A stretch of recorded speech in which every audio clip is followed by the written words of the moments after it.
Hello and welcome to the LFC transfer room. My name's Tino. Tonight it's been a hectic game of football today, but we are focusing on the Liverpool midfielders who have been linked. I'm delighted to be joined by four beautiful people: Jack, Ritchie, Kev, and Jay. We've got a lot of players to talk about, but before we do get into it, if you do want to drop a like and a sub to the channel, make sure you do so. But I'll start with you, Jack. A player who's already moved away from the club he was linked with. He was at Sporting. He's now at Wolves. He made his Premier League debut today. He's been linked with a move over the last day or so to Liverpool, but in a couple of years' time. Do you think Liverpool are going to regret not making a move now? Because of the if he does well at Wolves, he's going to add a heck of a lot to his price tag. Yeah. No, I mean, it's comparable to. I think it could be comparable to. I'm not saying immediately comparable to when we signed Jota, instead of Werner. And we're not saying, what could have been with Werner, because we signed another guy. But if we passed on Núñez right now and opted to sign him in a year, 2-3 years from now for an inflated price from what was a very reasonable 45 million euro figure, it'll be foolish. But considering the hit ratio of our signings, if we do sign a midfielder this summer, it looks like it's slightly increased in the odds. But if that was to happen, then I don't think we would regret it in the slightest. I don't think that his development at Wolves will be so fast-tracked, so impressive that we'll be sitting here woeing, our loss that we had. I'm sure it'll be a good signing, and they're building a really, really good side. Their midfield looks quite strong, especially. They have some great talent up and down the squad. But I think that if we make a signing, just because they're going to be able to bet into this group, the players around them, it will be a case. I think it could be a case of the Werner Jota situation where we didn't get our first choice, the guy we were linked to first. We went to our number 2 guy, and that worked out just fine because we have such a great supporting cast. If we don't sign anybody, though, then I'm going to be watching Matheus Núñez' performances this year with tears in my eyes because it'll just be a case of what could have been, but just immediately right now. You're not the only one. Ritchie, Matheus Núñez from one Portuguese midfielder to another Portuguese midfielder, both for Wolves. Ruben Neves, been linked with Liverpool in the past. He's certainly developed significantly in his time at Wolves, and he's been linked with a lot of moves away over the last couple of years, not just to Liverpool. Is he the guy? Is he the guy to sort out this midfield? I'm not 100% sure on Ruben Neves. I think that he's perhaps something similar to what we've already got when we look at the midfield of maybe Henderson, Thiago, Fabinho. I don't think he's as advanced as what we need right now. He's an absolutely brilliant player. No, there's no doubt in that. I think he's phenomenal. When he actually went to Wolves, it did shock me because I thought he would perhaps go higher than that. But he is only young and he's certainly plying his trade and he looks like an absolute player. I'm not sure whether that's what Liverpool need in their midfield now. I think that they need someone who's a little bit more dynamic. I think that they are perhaps in need of more of a Matheus Núñez, actually, where he's in the 99th percentile for dribbles completed. And Ruben Neves is actually in the 68th percentile. It feels like it would be a Henderson replacement, which I'm not saying we don't need. But at the same time, I think right now we need a more of a progressive ball carrier, someone with a little bit more dynamism. Ruben Neves, though, is absolutely sensational. I can't believe the likes of Manchester United, who need a central midfielder, are not all over him because he's proven himself in the Premier League. I just don't think he's what Liverpool need. I think actually, I'm sure we'll talk about him, but Moises Caicedo from Brighton we've been linked with. Obviously, other players in that mould seems to be more what Liverpool need right now to beat that low block, to go past players and to perhaps, break down defence rather than actually just sit in there. So, yeah, I think Neves, absolutely fantastic player. And if we didn't have Fabinho or Henderson, I'd be saying get him right now because he's phenomenal. And he's only going to get better as well. I think he will move away from Wolves eventually. And when he does, he's perhaps earned that move. But perhaps not what Liverpool need right now. I'd say they need someone more advanced. Yes, certainly. You mentioned about 99th percentile for dribbles completed. It's 100% just stole my stat, so thank you for that. Sorry. It's all right, don't worry. Matheus Nunes does love to carry the ball forward. He can press in key areas. Wolves are certainly getting a quality player, and it's someone potentially that Liverpool have missed out on. Jay, I'm going to come to you. Ritchie mentioned about the Brighton kid. He's essentially burst onto the scene at Brighton, but has been heavily linked with big moves in the past. You look at United, Chelsea, before he'd even moved to Brighton. He's now linked with a £50 million move to Liverpool. Is that a realistic signing? What do you know about him? I don't think so. I think if you think Nunes is a risk from Sporting, he's far more experienced than Caicedo. I think he's played 10, 11 games for Brighton. Many players can look great over 10 games. I wouldn't be putting 50 million down unless you've been scouting him long before he got on the scene at Brighton, because 10 games doesn't warrant 50 million, mate, unless he scores a hat-trick a game. I wouldn't be entertaining that whatsoever. So I think if you're not willing to take the risk on someone like Nunes, I know the big clubs are interested in him as well. I don't see why you'd pay that type of money for Caicedo either, to be honest.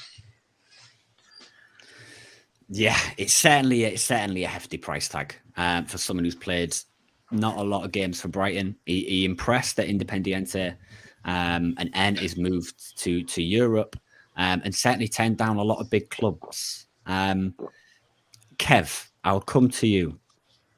He's turned down Chelsea, United, Barcelona before he moved to Brighton. Do you think he's done enough already? Jay doesn't seem to think so. Do you think he's done enough already to warrant a move this early on? And do you think Brighton can cope with losing someone who potentially could be very influential for them this season, having already lost Yves Bissouma in that midfield? You can look at the United game and think, well, yeah, he looks amazing, and think that he deserves his move already for what he done in that one game. But as Jay quite rightly says, to play only 10 games, you can look amazing. I look amazing on YouTube, you know what I mean, playing in goal. You know, you can get good snippets of me. It doesn't necessarily mean I'm a fantastic goalkeeper. Do you know what I mean? But you have these sort of things. We're at that later part of the transfer window that I think it would be a great deal for Brighton rather than for Liverpool to get 50 million in for a player who's played less than a third of the games and gives them an opportunity to go in and buy someone relatively for the same amount. It's perfect for Brighton. It's perfect for people it's better for the selling club than it is for the people who want to buy the player themselves. I think it's a bit hit and miss. It'll be too much of a gamble for me than what Nunes was. Yes, yeah. It certainly seemed like a lot of hype around a player who hasn't really played a whole bunch of games in the Premier League. He headed on loan to a club in Belgium whose name I haven't got a clue. Beer shot. What an it? alcoholic's dream. Beer shot. Yeah, I thought that when you said it. He headed on loan to a club in Belgium last season. Did really, really well. But Jack, he's an incredibly well-rounded player that we know from his game against United that he's certainly got a lot of talent and hopefully for Brighton a big ceiling. He can play in the 6. He can play as an 8. He can push forward.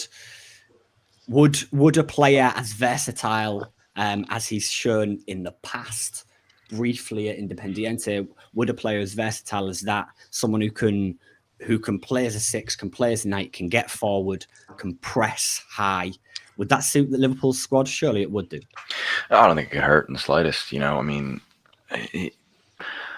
I will admit, I wasn't watching that United match with sitting in front the monitor, full screen, just locked in. I had it kind of in the peripheral. So he had a performance that I didn't catch my eye. I only knew of his name because he was linked to United. So I'm not going to sit here and say that he's a guy that I've wanted for ages, and I think he's got top class talent. I'm going to watch the match against West Ham tomorrow, and if he plays in it, I'm going to keep an eye on him specifically because I want to get a chance to, now that he's really in my eye. But at the same time, he's 20. He ticks the Jurgen Klopp box of a difficult upbringing, and he's going to come in and have that dog in him. He'll join Nunes and Diaz and some recent signings like that. And he would shake things up. He would push some people, and I think he would alleviate the minutes pressure on a lot of players. I don't think it'd be a terrible signing. At 50 million euros, though, I think you have to question why in 10 matches he has improved his price 45 million. And Nice makes a very good point. That was a bigger priority for me there. But for his price tag to go from 5 million to 45 to 50 million to tenfold increase in 10 matches, it's quite impressive. It's like he plays 11 matches, he's going to be 55 million. He's basically every match just adds 5 million euros in terms of value to him. So maybe getting him now before the West Ham match would save us 5 million euros. That'll be an interesting signing there. He wouldn't be my first choice. I'm readily proven wrong all the time. When Jota was first signed, when Tsimikas was first signed, they were guys that I wasn't dismissive of, but I had skepticism, and they proved me wrong. I think that Caicedo would go right into that mold of guys who I think could really do a good job, and the versatility helps because if he could cover for Fabinho, that's a position I want us to have a guy in very often. And if he can do that and play as an 8 as a different option, then he has, not twice as good a chance of playing, but he offers us an option in a spot that I think we're kind of light in. So it wouldn't be a terrible signing. And I think for a 20-year-old, I typically see us go in like the 23, 24, 25-year-old range because those guys, as they're bedded into the squad in the next 2-3 years, then they'll be getting into their prime. So when they're coming into major first-team roles, that's when they're getting into really their peak years. But if you signed him now, not thrusting a big first-team role on him yet, developing him over a few years, it would be okay. I think it would be good. I'd be skeptical, but I'm not really in a position to say that Klopp and company are incapable of developing players because they've proven that they have a very good track record of that. Can I just interject? Sorry, with Caicedo, like you mentioned, he can play in that 6 role, and he absolutely can. Like he's on the 84th percentile when it comes to tackles, 86th percentile when it comes to clearances, but he also dribbles quite a lot, 73rd percentile, and he shoots quite a lot as well. The 64th percentile for midfielder, 69th percentile for assists, and yes, he has just burst onto the scene. I think he's played 15 full games for Brighton, but he's 20 years old, and the reason why the price tag is so high now is because it's the 20th of August.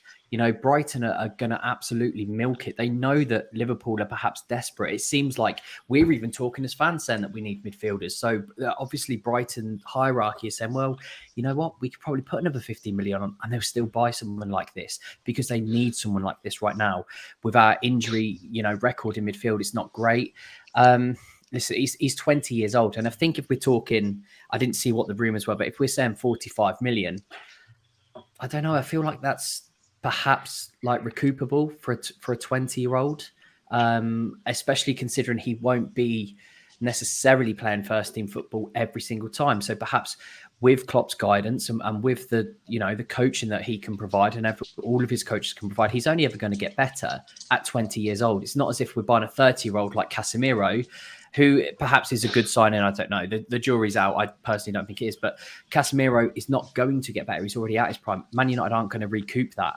Whereas Liverpool might very well recoup anywhere between 35 and 45 million. So, it's a high value because it's the 20th of August. I think if Liverpool went at the start of the season, obviously without his good couple of games, they probably would have got him at half of the price. But he's certainly someone who I think Liverpool would be looking at or should be looking at.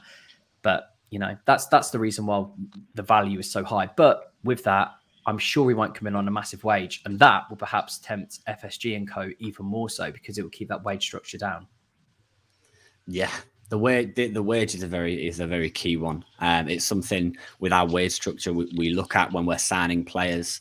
I'm going to come back to you, Ritchie.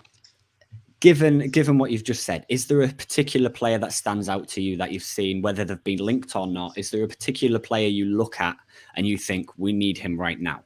Because bear with me, with Caicedo, he's young. He hasn't played a lot of games. If you want someone like we seem to need someone to come in and instantly make an impact, I'm not so certain he's the guy. Is there another player you've got your eye on that you look at and think he's the guy who's going to come in and instantly make an impact in the squad? I think there's only perhaps one midfielder who could come in and do that right now, and we all know who that is in Jude Bellingham. And it's a bit of a gamble. I've said it on the podcast plenty of times. It's a gamble to wait until next summer because Madrid have just got 70 million for Casemiro. That's going straight towards a Jude Bellingham fund next year. And Manchester City will be circling Jude Bellingham as well.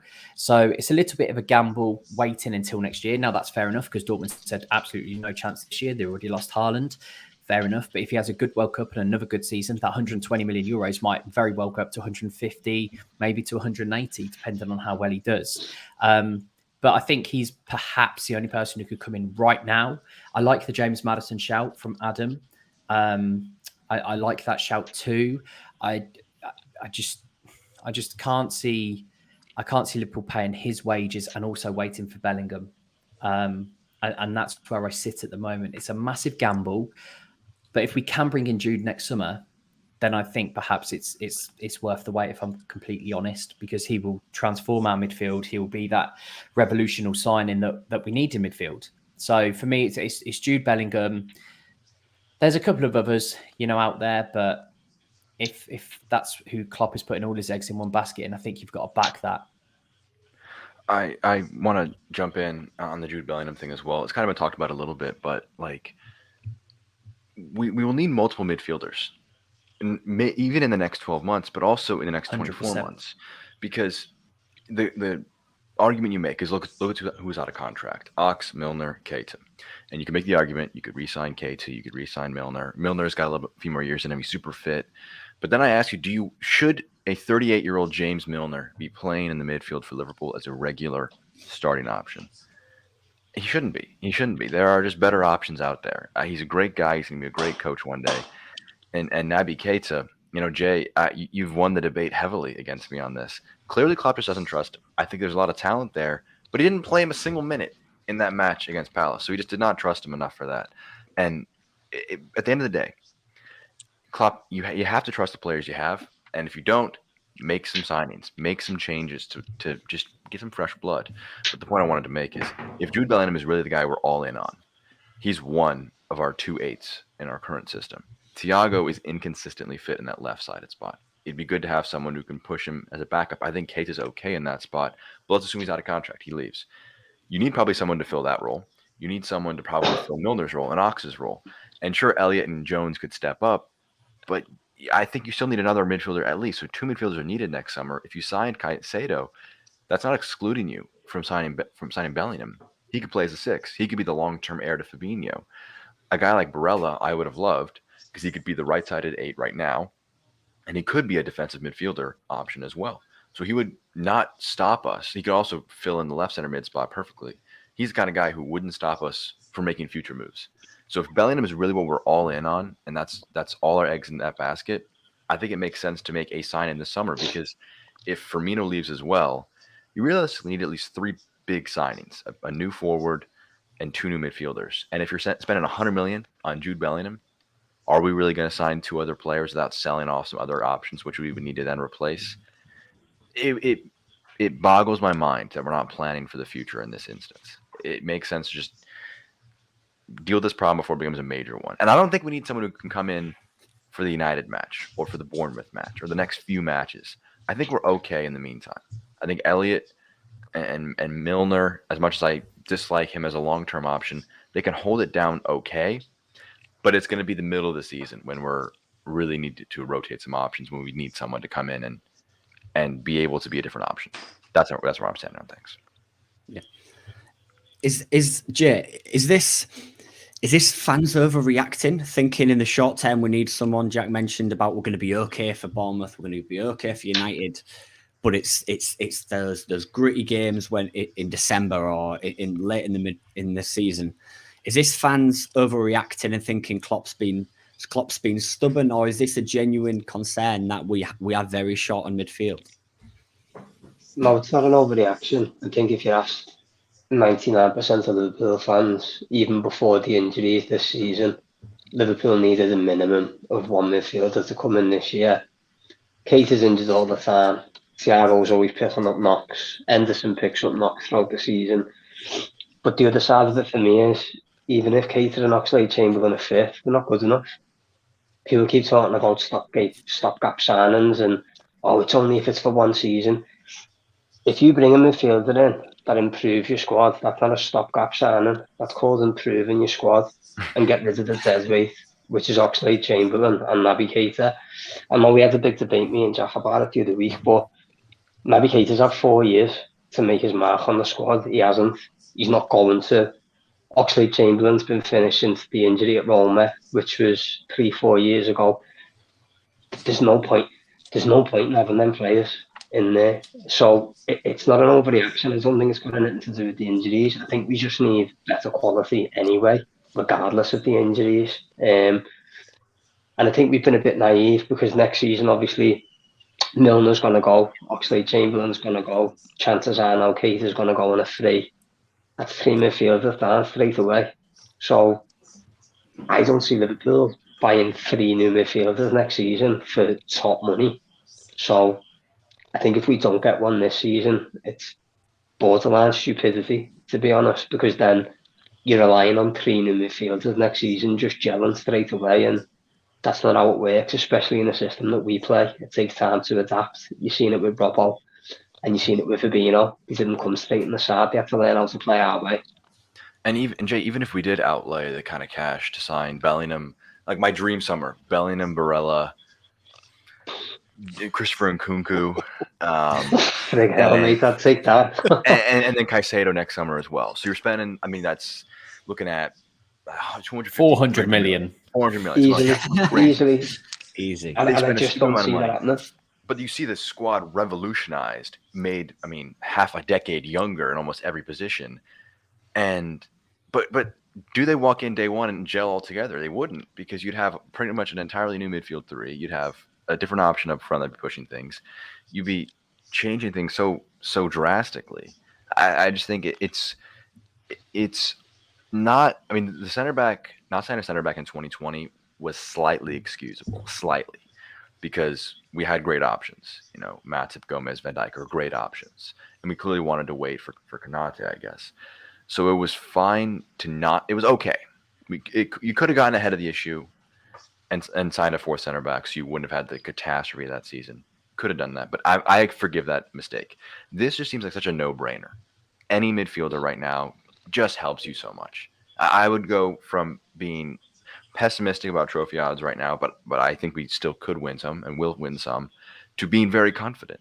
Just one signing could just help our future planning this coming season, help make our current players better, because Henderson looked great off the bench.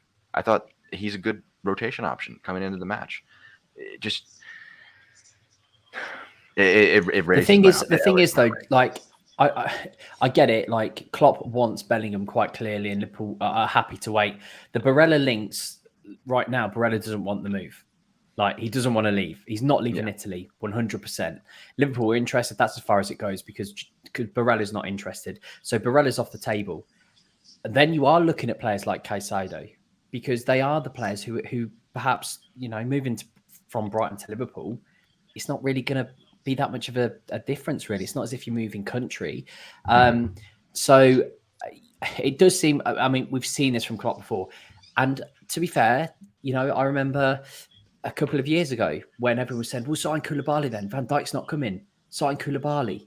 And we waited until January and signed Van Dijk, and that was the best decision ever. And Klopp's going to stick with that. Klopp will only sign the players that he wants to sign. He quite clearly wants Jude Bellingham. He doesn't want anybody else, because if he did, they would have signed them by now. Liverpool don't do deals if they can help it towards the end of the window. He wanted Nunez.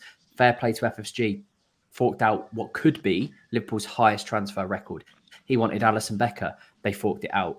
You know, it's one of those that Klopp is stubborn. That is who you get with Klopp. We saw it in his Dortmund days. Klopp is stubborn. He will not change formation because people want him to. He will not sign players because people want him to. He'll sit and he'll wait and he'll stick with what he knows.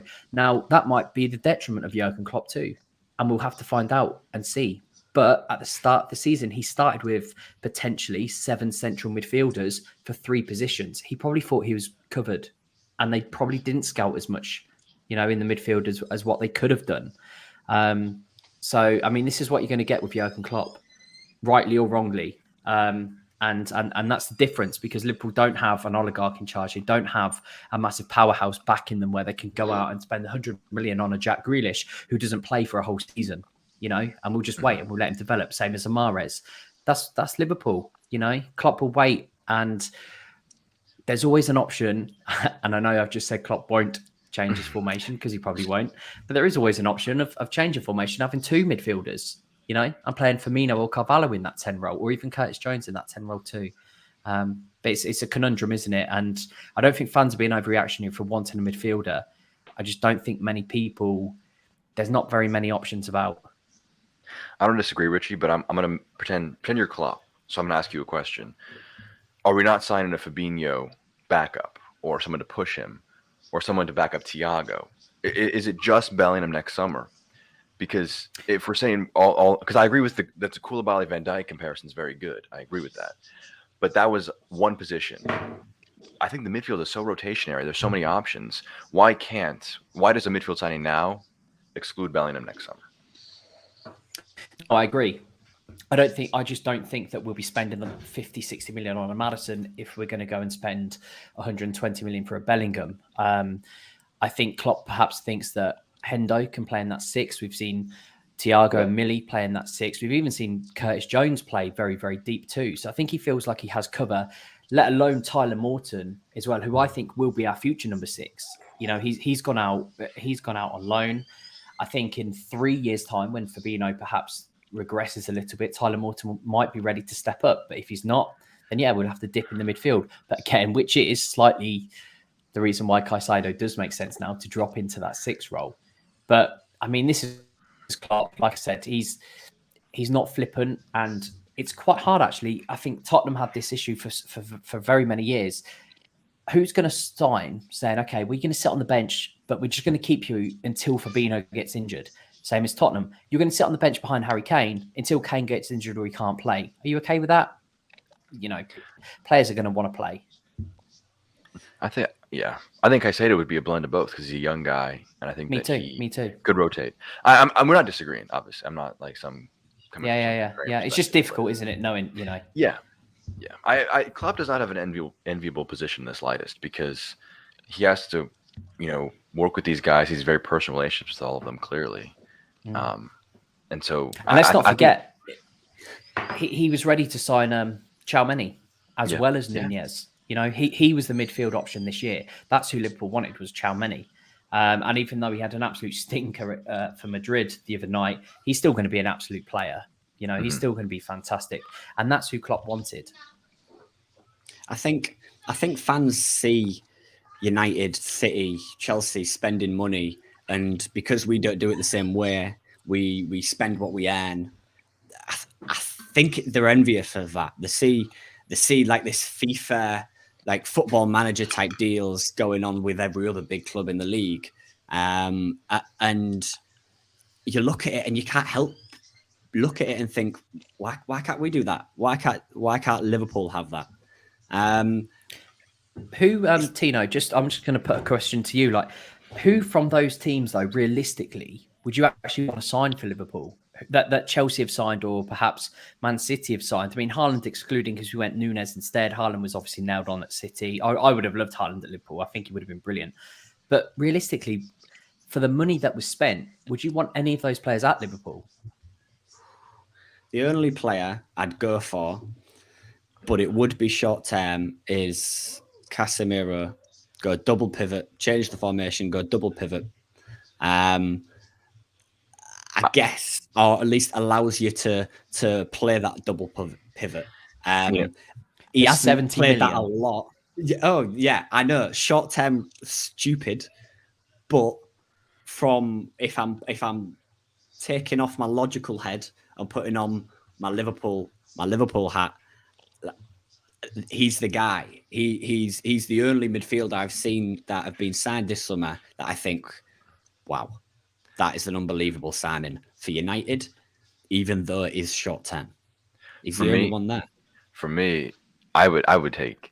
I'm a FIFA, I'm the young generation. I would love a summer like Chelsea have had. I wouldn't be watching the matches. I'd just be sitting here updating I would be watching the matches, but that would be great for my short-term attention span. I think Sterling, tremendous signing. I think it's going to be one of the best signings for Chelsea. Jesus, one of the best signings for Arsenal. Koulibaly, I think we don't need him. I think he's a top-class center back, though. A guy who I think we should sign eventually. It's not like a signing for Arsenal. Saliba, he had that great goal today. That was a phenomenal strike he had. I think there's, and then Casemiro. This is really my big hot take is if we had a ruthless manager, we would have taken Casemiro and moved Fabinho out of the squad because Casemiro is a better defensive mid than Fabinho is. It's the heartless decision. It's harsh, and he's 2 years older than him. And I don't think they could coexist.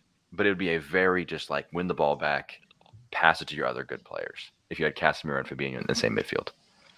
Wow, that certainly is a hot take, Kev. I'm gonna bring you in on this one. Do you agree with that? Do you think Casemiro should have been the guy if we had that ruthless manager?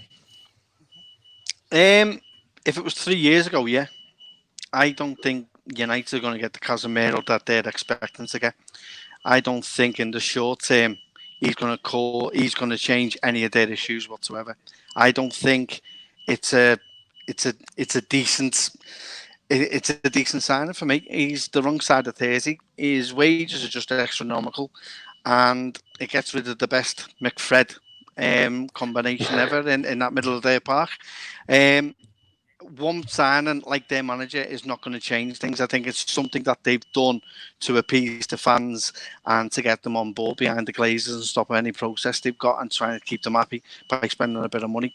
I may be wrong in what I say and I may be totally different, but I just don't think that one sign is going to change anything for United this season. I think it's just causing more mayhem and it's just causing that backup for Ronaldo to have. He's got someone in that now dressing room that he can get behind, who will be behind him, and he's got a bit of support there. That's the way I see it. It's a political statement by the owners of United and not an actual one for the players and for the team to take on board. That's me, though. Yeah. 100%. Yes. Apologies, Jen. I certainly did miss your super chat. I apologise for that. Thank you very much for the £4.49. Really appreciate all the support you give constantly. You're obviously a member. If anybody else wants to give that support, we much appreciate it. All of the money and all of the things that go into this that you give us go straight back into the channel. So we do really appreciate the support you give. And in general, whilst we are here, whilst we're taking a slight break, if you do want to drop a like on the stream and a subscription on this channel, we would very much appreciate it. Tino, I want to pull up a comment. I think this is a great point by Ahmed. I think this is a fantastic comment. We could afford, because we were just building, so we could wait for just the right guy long term. But right now we're at our apex, and I don't know how many more years we have here, because Van Dijk, Fabinho, Salah, Alisson, Robbo are all approaching. Thiago are all approaching 30, are already at 30. And considering how exhaustive our system is, I have no idea how many more years we can expect from all of those guys. I think that's a good point. Like, maybe we should be more bold right now, because it's not now or never. Like, it's not that doom or gloom. Like, if this season was poor, next season we're not going to drop off the face of the earth. But I don't know, to expect this same group to next 2-3 years kind of continue to incremental, wait for the right guy. I think Jude would have been. I would fully back that logic a year or two ago, or 2 or 3 years ago, before we had been really seriously challenging regularly for the big trophies. Yeah. Being ruthless, making sure you're strengthening whilst you're on top is a really key point. Jay, do you look at this squad? This same group of players got to two finals and won them. One final and lost them and came second in the league. Is it that big of a worry that we had injuries all last season? Thiago was very inconsistent with his injuries. Is it that big of a worry to think these same group of players can't do the same thing? No, not really. I think the main issue is it's just another year of players who are already fairly old, aging even more, and then the same players that you can't rely on, not being able to rely on them again. So I was saying before, Ox and Keita aren't really good enough and can't be relied on. Henderson isn't the greatest performer week in, week out. He's fairly inconsistent, and that's why I think this was the season that we had to sign a player who can come straight into the 11, and putting all your eggs in one basket for Bellingham. I'm assuming Klopp or whoever it is that ends up actually doing the deal knows something that we don't, because you'd be very naive to decide Bellingham's the man without knowing that you've got your foot in the door more than the others already, because everyone's going to want him next season. And it's all good and well Bellingham saying I'll play for Liverpool now.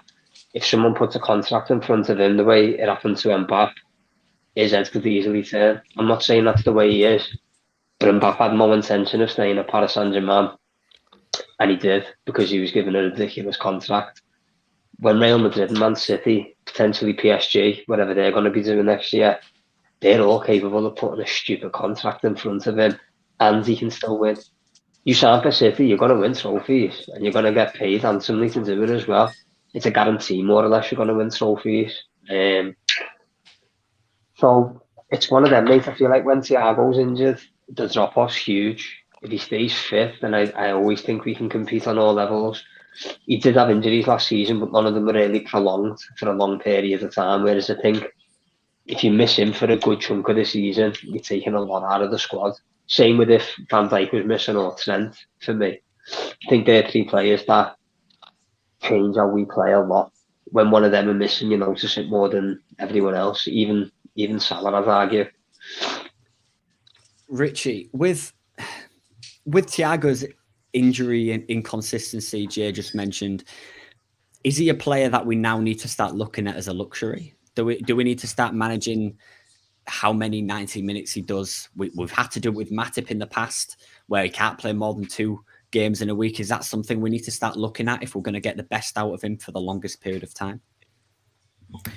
Yeah, he's come in as a Rolls-Royce player, isn't he? He came in and got injured, pretty early on. Then he obviously had COVID, and that was that, start-stop really until about January time when, in that first season that he had, he was one of the main reasons why Liverpool got top 4, because he was just phenomenal in that midfield. And I think it makes sense to manage his minutes, because we've seen it with Matip, and we've seen it, at times with Keita, where he wasn't injured as much as last season. I think I would love to see Carvalho play on that left side of midfield. I know that when Jones comes back, that may be his position as well. But Thiago 2 games on, 1 game off, with either a Jones or Carvalho or Keita in that role, I think would be phenomenal, because yes, Thiago is a luxury. He's never been really, even for Bayern Munich, he's always missed games here and there. So he's never been a Gini Wijnaldum, someone whose best ability is availability. And he is a luxury player because he's phenomenal. Like he's absolutely brilliant. I love him. I think he's world class, but he's world class 66% of the time because he's injured 33% of it too. So perhaps Liverpool do need to either build or develop a Carvalho or Jones type of player, or need to think about, okay, Thiago's probably got 2 years left. Let's be honest. He's probably got about 2 years left at that top level, that elite level. And then after that, someone else needs to come in, whether that is Carvalho or Jones. I don't know. So, but yeah, I think he is a luxury player. He's an absolute Rolls Royce of a player. And he always has been. He's always played that role at Barcelona. He's always played that role at Bayern Munich. So for us to think, well, actually, he's getting older, he's going to get fitter and less injury prone, it's a little bit naive, I think, for us to think that. So, you know, it's probably not a bad shout, Tino, that he does have a Matip, you know, role. We have got players like Jones and Carvalho who can come in and do the damage. So let's hope that, you know, that's what we can do when Thiago does come back, because I think it's also unfair that we have to rely on him for 90 minutes every single game too. That's a lot of pressure. Not just pressure, it's a lot of running. Like that Liverpool midfield is all legs.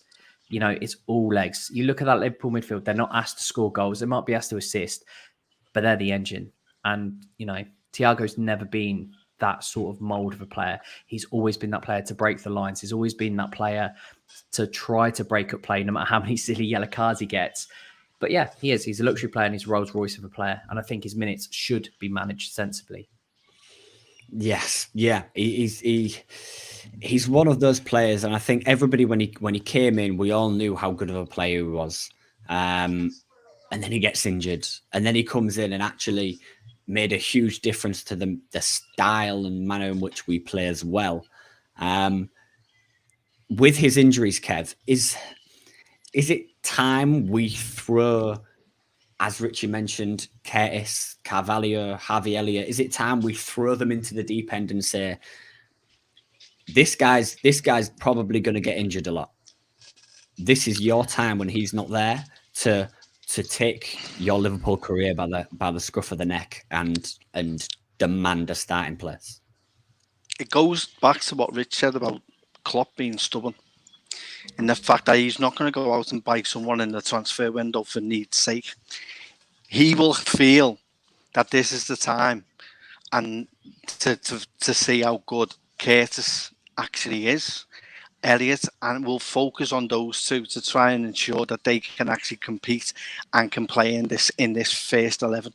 And it gives them a good opportunity now with the injuries that are in place to see if they are up to the task, and are they going to be a fringe player for Liverpool always, and will always be a bench player and will come on for a few minutes, or do we sell and get rid because they're not good enough?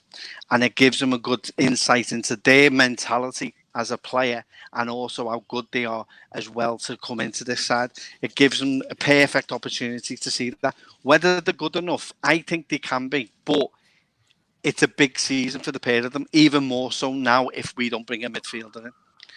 Now, the weakness was already highlighted at the start of the window, and we've kind of tentatively kept away from it. And it's getting to now to the end of the window, and we're still umming and ahhing as to if we are going to go in, are we going to buy someone? Is it going to affect the budget? So therefore, then Klopp will then use his stubbornness as he always does and thinks, right, well, we'll lose Thiago for a bit. I can bring in Curtis and play on that in that side, or I can play Ellis. Ellis started the season quite well, I think, in that midfield, and has shown glimpses of what he can do. And he looks as though he's took it by the bull by the horns, and looks as though he can come in and do a job for us. The questions need to be asked about Jones, because the jury's out with him at the minute, and it's down to those two. You've also got to look at Keita. Everyone.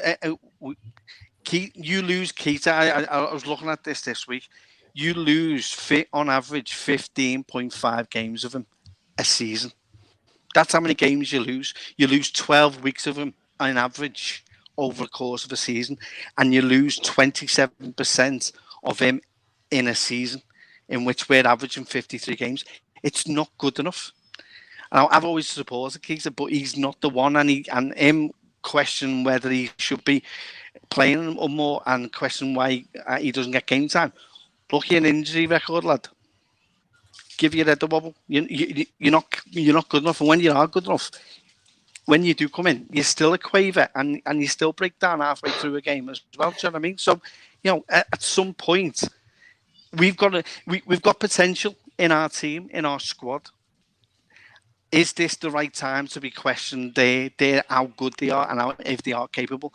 For me, I'd say yes. Klopp will probably say yes, but I'd also want a cushion at this moment while the window and opportunities there to bring someone in as well.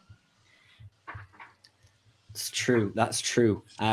Whilst we are in the chat, we will congratulate Louis. His brother just got engaged. So congratulations, my friend. Don't do it. Don't go through with it. Look at me. This is what you end up like.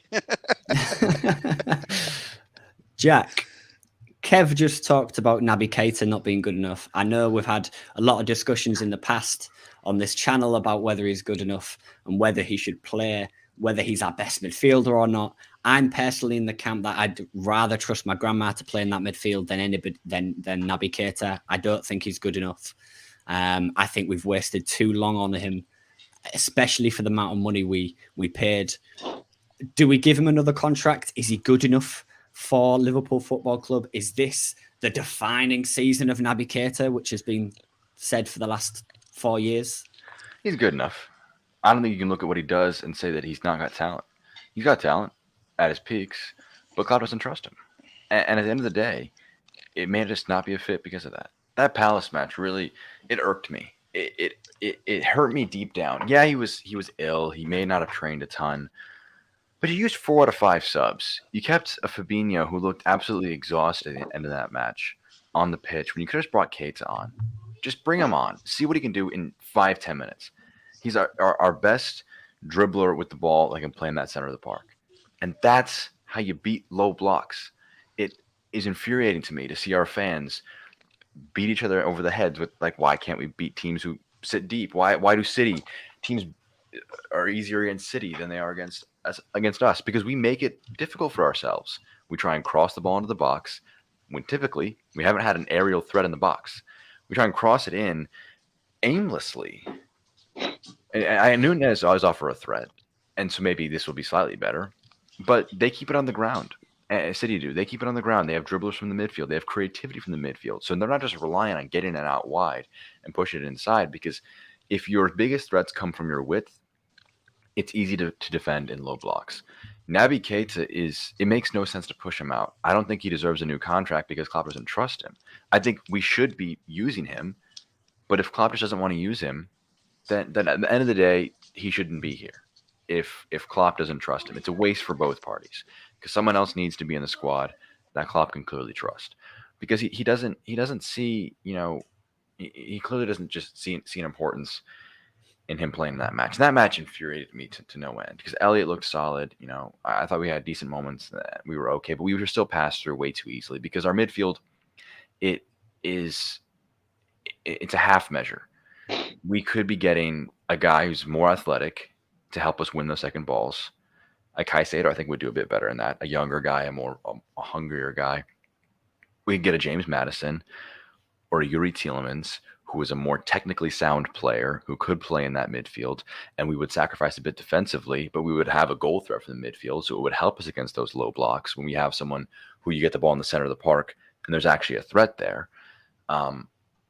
But right now, our midfield is there's too many of the same profiles. Keita is slightly different as a profile, but it's just a shame that this is the make or break season, and it looks like it's going to be the break season, because I've even seen the rumors that Klopp wants to give him a 4-year contract, but he doesn't trust him to play in the matches. It's just. It boggles my mind. I can see this really irks you. This really gets to you, that he wants to give him a new deal, but you don't actually trust him. It's infuriating. He's mismanaged Keita as poorly as anybody he's managed. He's not been easy to manage. He's been injured so often. I'm not saying this is some easy case. Just stick him in when he's fit, because you have to battle. There's a lot more you have to balance with Keita. And I'm sure that even though he had his best injury season last year after getting the new doctor, there still is that worry in the back of Klopp's mind that I could put him out there, but maybe he comes up with an injury. His big issue that came last year was from the Pogba tackle, and that was just he got 2-footed by a guy, and I'm not sure many midfielders, maybe James Milner, he could take a couple 2-foots per match and still be fine, because he's just built different.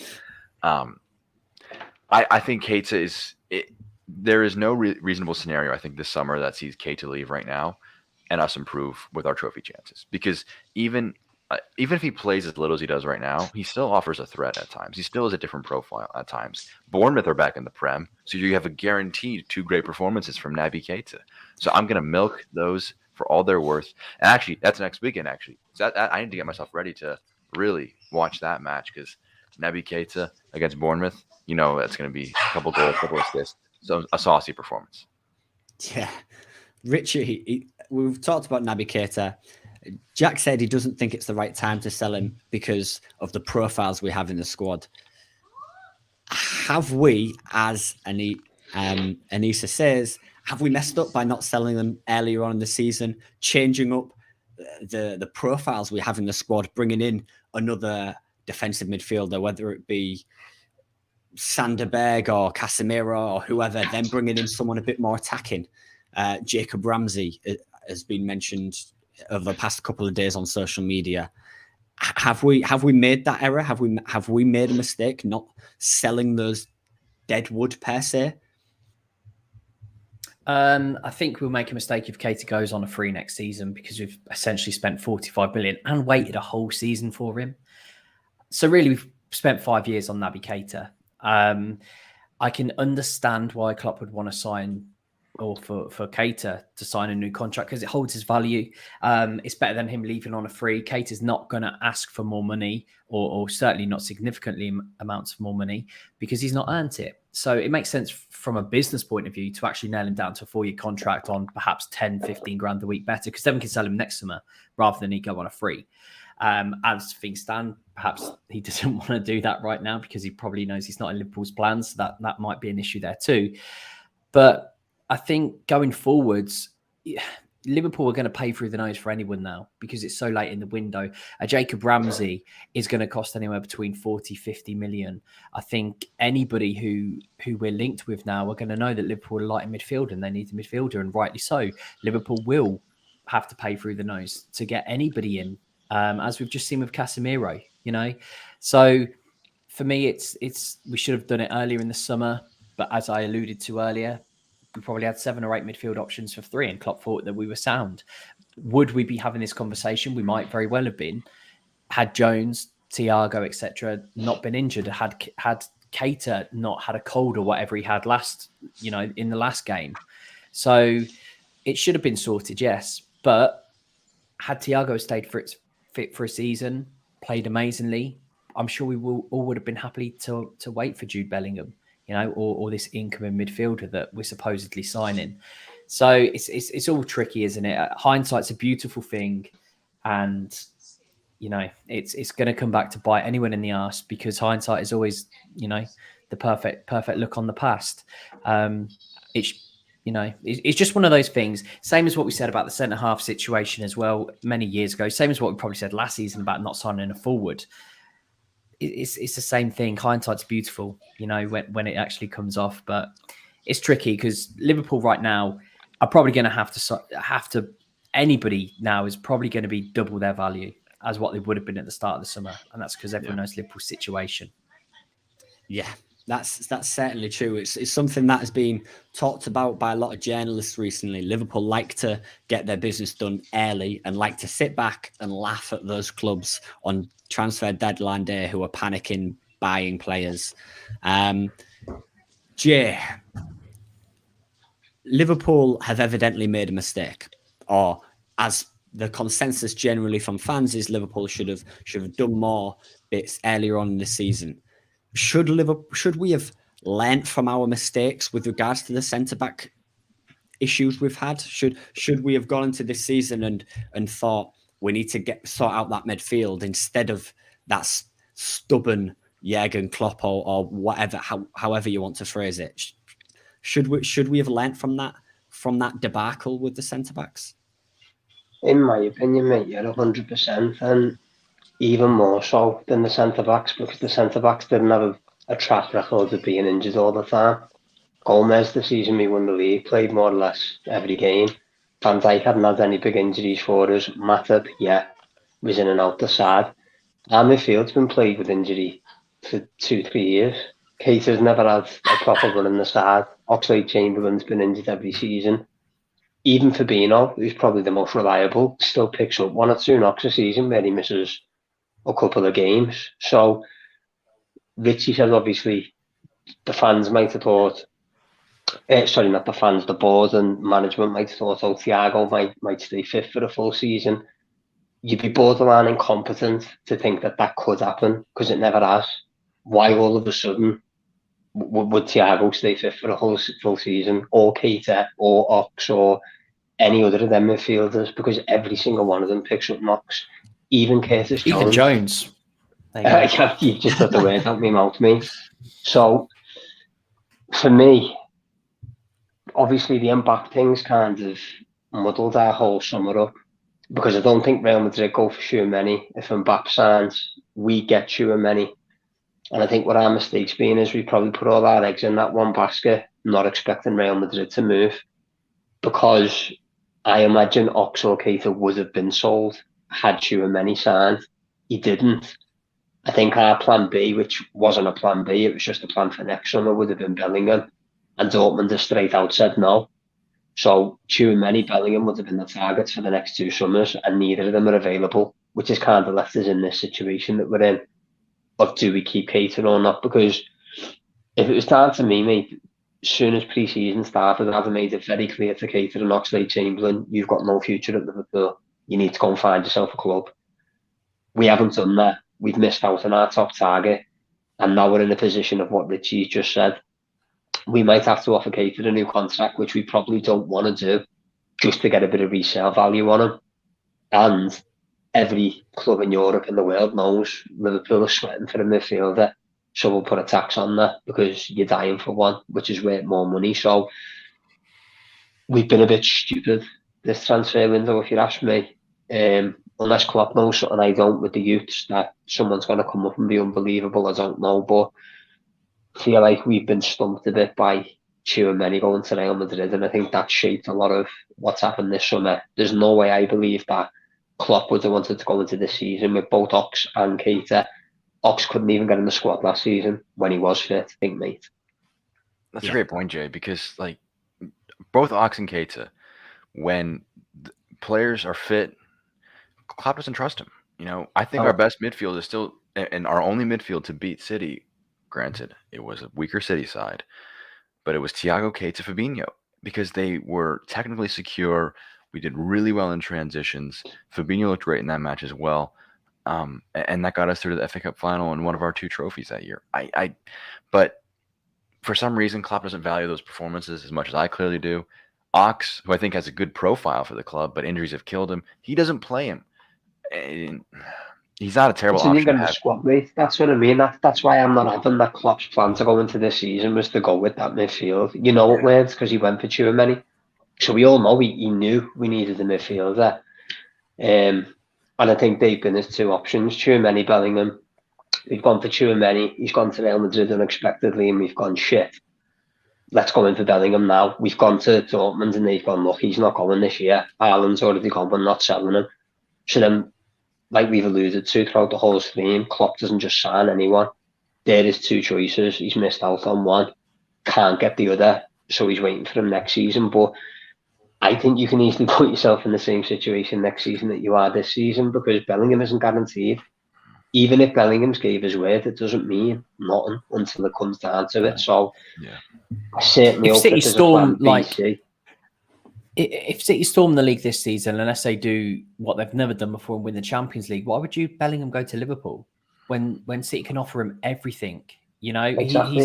he might be, let's say, like, oh, his dad's a Liverpool fan, and that's why he called him. Yeah, exactly. You know, it doesn't really, unless Jude Bellingham is an out-and-out Liverpool fan, why would he go to Liverpool when City can offer him more trophies, perhaps, and a far bigger wage? And he'll go straight into that City team if Bernardo Silva is rumoured to leave like he is anyway, whether that's this season or next season. He'll go straight into that team and play every single week. So, you know, it is difficult. I also think that Ox injury, now, obviously, it killed any chance of any club being interested. I didn't even really see any strong links with any teams being interested in before. I think West Ham and Villa were rumoured. But again, they were just rumours. I don't think there was any actual bid made. And then obviously that hamstring injuries, that's done it. You know, he's going on a free next season because no club with a brain is going to bid any money for him, even in January. And he'll go on a free. And I think the same for Keita, unless something phenomenal happens before January, because Keita can sign for any club, you know, outside of England in January on a pre-contract. So we're talking just over 3 months, something sensational was going to have to happen to Naby Keita, who is already unhappy at Liverpool, for him to actually sign a new contract too. So I think, Jay hits it on the head. Oxen or Keita, one of the two were not staying. And they've only stayed because we couldn't get Chalmany, and there was no chance we're ever going to get Bellingham, because Dortmund are a clever club. They're not going to sell two of their biggest stars in the same window without replacements. No, that's certainly true. That's certainly true. Missing out on Tchouaméni has killed us slightly with regards to the midfield. Getting Keita and Ox out, I feel Ox should have been out the door earlier. If I'm being honest, he should have been out the door a year, maybe more ago. I agree, but I just don't think anyone is interested in him. I just don't think anyone wants him. Who's going to pay? I think that's the position that Liverpool are in, because Ritchie, if you were going to sign him, where would you be playing him? So let's say, for example, you think I need a central midfielder, I need a winger. If you're signing Ox, what are you even signing him as? Because you're not signing he wanted the midfield position for Liverpool. He's not a great midfielder. He's not a great passer. He's not a great dribbler. I still don't know what he is. I honestly don't know what he is.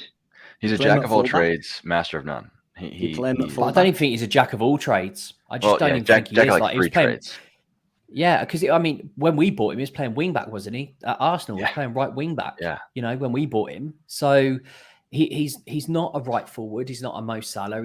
He's not. He hasn't got the pace. He hasn't got the finishing, and he's not. I mean, listen, he had a very good 6 months playing in that 8 role, against Roma and against Manchester City.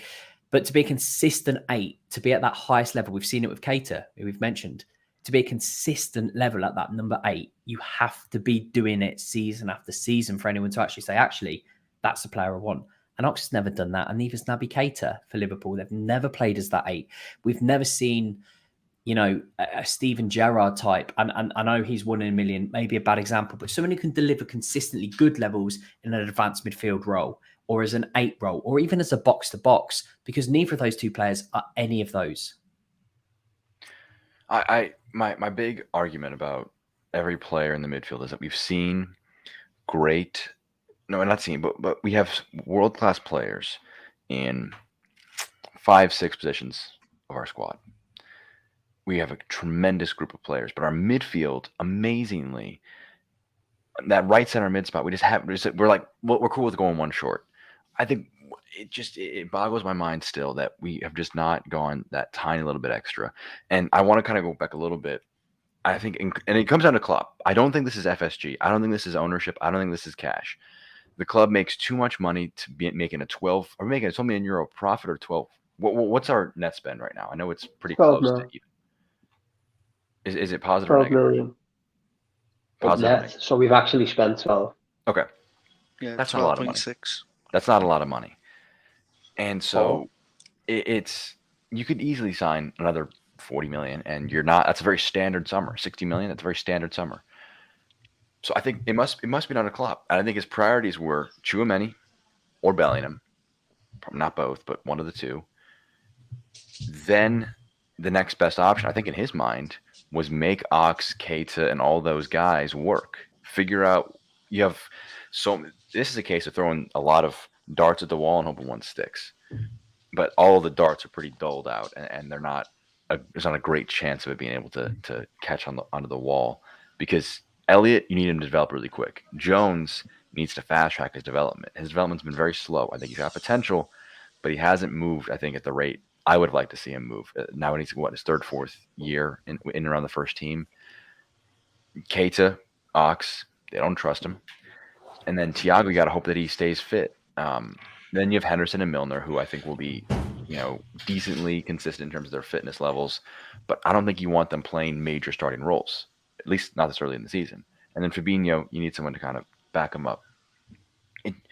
I think the most frustrating part about it with Klopp is, I'm not saying frustrated as in like I'm now questioning him as manager.